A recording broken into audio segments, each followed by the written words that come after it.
নমস্কার, স্বাগত আপনাদের ত্রিপুরা নিউজ 8-এ। আমি আপনাদের সাথে আছি পূজা।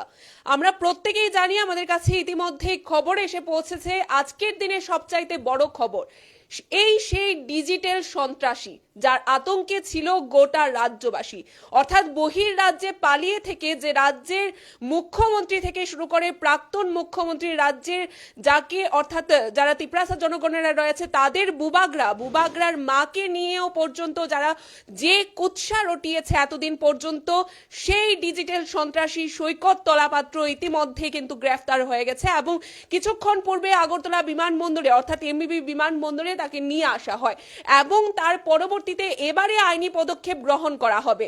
সেটাই কিন্তু দেখার বিষয় রয়েছে যে ডিজিটাল সন্ত্রাসীর আতঙ্কে এতদিন ছিল সাধারণ জনগণ থেকে শুরু করে সাংবাদিকরা, আইনজীবী, পুলিশ প্রশাসন এবং রাজনীতিবিদ, প্রত্যেককেই সে নানানভাবে মন গড়া কাহিনী বানিয়ে কুৎসা রটানোর চেষ্টা করেছিল এবং রাজ্যের মা বোনদের জীবনকে নিয়ে, মান সম্মানকে নিয়ে ছিনিমিনি খেলা হচ্ছিল এই ডিজিটাল সন্ত্রাসীর একমাত্র উদ্দেশ্য।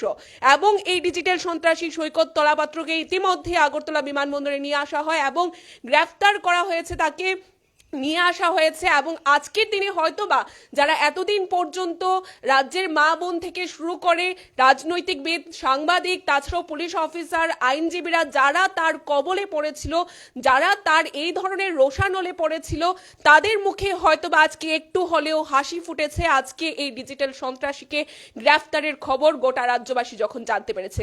এখন দেখার বিষয় হচ্ছে আইনি পদক্ষেপ কতটুকু এগিয়ে যায় এবং এই ডিজিটাল সন্ত্রাসীর কি ধরনের শাস্তি হয় সেটাই দেখার জন্য কিন্তু এবারে তাকিয়ে রয়েছে গোটা রাজ্যবাসী থেকে শুরু করে দেশবাসী।